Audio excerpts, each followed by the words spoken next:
Are your Social Security benefits in danger? The Social Security Administration has just announced a controversial new rule that could leave up to 170,000 beneficiaries without their monthly payments. If you or someone you love depends on these benefits, the next few minutes could save you thousands of dollars and countless headaches. Has the government gone too far with these new restrictions? What exactly has changed? Who is most at risk? And most importantly, what can you do right now to protect your benefits? Before we dive into the details, make sure you hit that subscribe button and turn on notifications so you never miss critical updates about your benefits. Also, leave a comment below with any questions you have about this new rule, and I will do my best to answer them in my next video. Now let's get into what this rule change really means for Social Security recipients across America. When the Social Security Administration makes changes to its policies, millions of Americans hold their breath. The latest rule revision, which takes effect next month, has created a wave of anxiety among beneficiaries, and for good reason. This change specifically targets continuing disability reviews and income verification procedures, potentially affecting approximately 170,000 recipients who might find their benefits suddenly suspended or terminated. So what exactly is changing? The Social Security Administration is implementing stricter enforcement of its medical improvement review standard under this new approach. Beneficiaries classified as medical improvement expected or medical improvement possible will face more frequent reviews and more stringent documentation requirements. The administration claims this is necessary to reduce fraud and ensure benefits only go to those who truly qualify. However, critics argue that it creates unnecessary barriers for legitimate recipients who already struggle with serious health challenges. Typically, these categories include individuals with certain mental health conditions, musculoskeletal disorders, and some autoimmune diseases where symptoms may fluctuate over time. The problem is that many of these conditions, even if they show temporary improvement, remain chronic in nature. A person might experience one good month followed by several challenging ones. But if their review occurs during that one positive period, they risk losing benefits they desperately need. Consider Sarah, a 54-year-old former nurse with fibromyalgia who has received disability benefits for the past 8 years under the old rules. She was subject to review every 3 years, but under the new rule, she will face evaluations every 18 months, each involving a more comprehensive medical examination. For someone who struggles with chronic pain and fatigue, the additional appointments create an overwhelming burden. The financial implications of this rule change are equally profound. When benefits are suspended during a review process, recipients often face impossible choices between essential medications, housing payments, and basic necessities.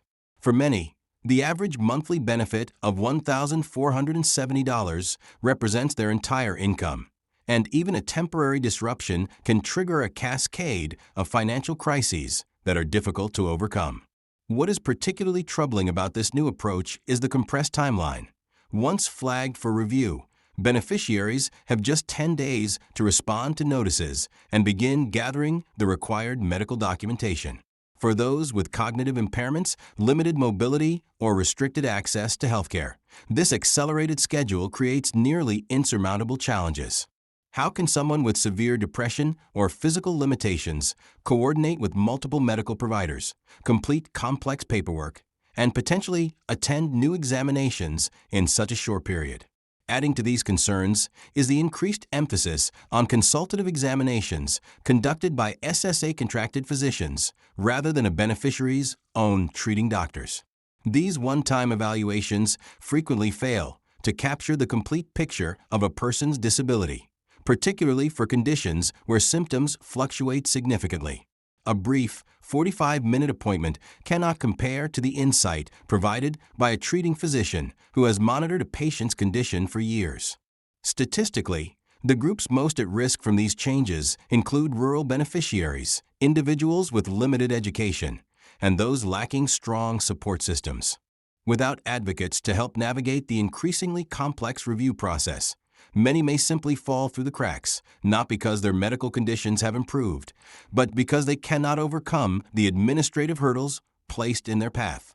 Although there is an appeals process available for those who lose their benefits, this new rule complicates that option as well. Beneficiaries can request reconsideration and eventually a hearing with an administrative law judge.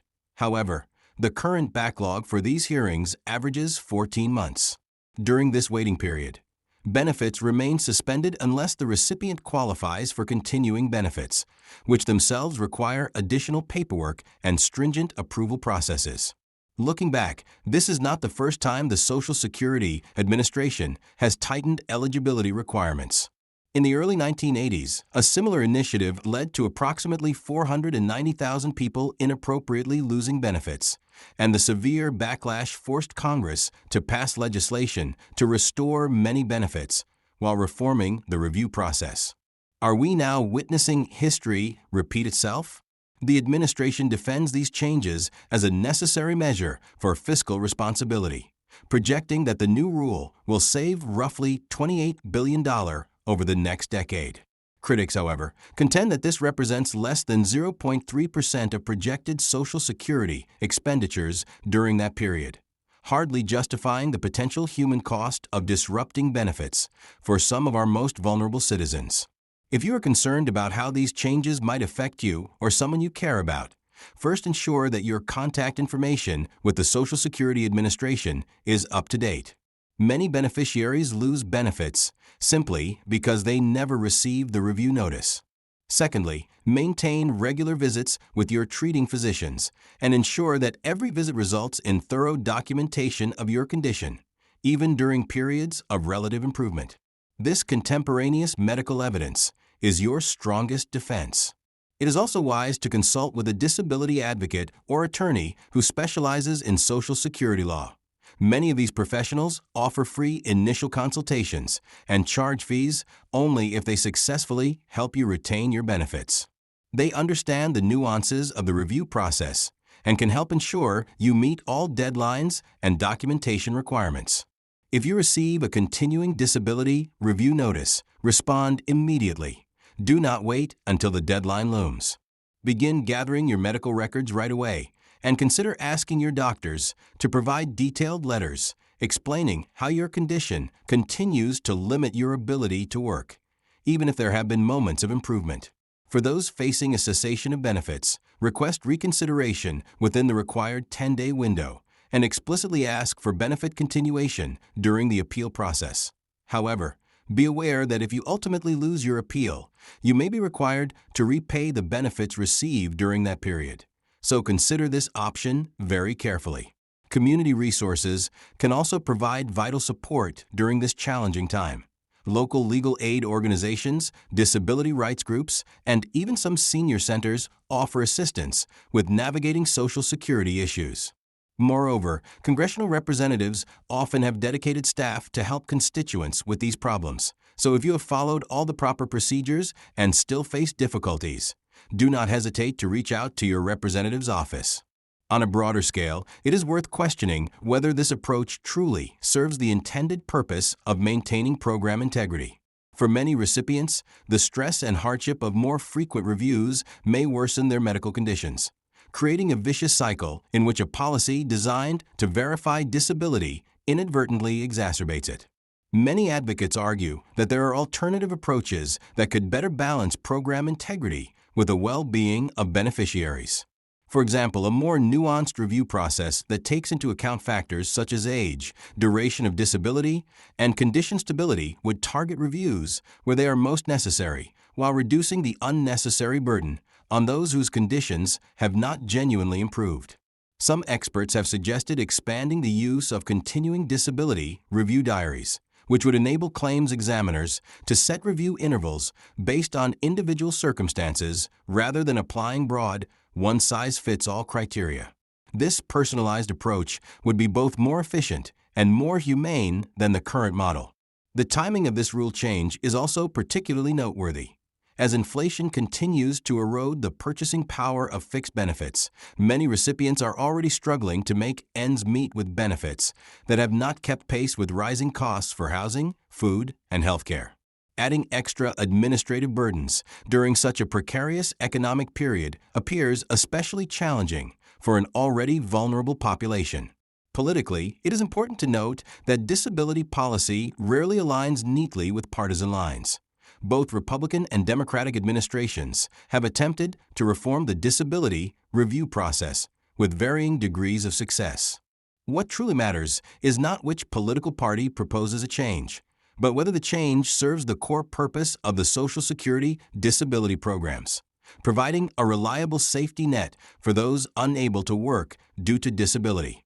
As discussed, the new Social Security rule presents a significant challenge for many beneficiaries. While program integrity is undeniably important, it is equally crucial to ensure that those who legitimately qualify for benefits are not lost in an overwhelming maze of administrative red tape. By staying informed, maintaining meticulous medical documentation, and knowing your rights during the review process, you can help protect yourself or your loved ones from unnecessary disruptions to your benefits. Remember that Social Security disability programs exist because our society recognizes that illness and injury can happen to anyone. And when they do, there is a collective responsibility to provide support. These benefits are not acts of charity. They are earned through years of payroll contributions and are designed to offer dignity and basic financial security during times of need. If you found this information helpful, please hit that like button, share this video with anyone who might benefit, and subscribe to our channel for more updates on Social Security changes and strategies to protect your benefits. Knowledge is your best defense against disruptions, so stay informed, remain prepared, and do not hesitate to seek help when needed. Additionally, consider exploring further community resources and support networks that can provide ongoing guidance and assistance in navigating this complex system. These additional tools can offer emotional support, practical advice, and vital information that may prove invaluable during uncertain times. Until next time, this is your name reminding you to take care of both your health and your benefits.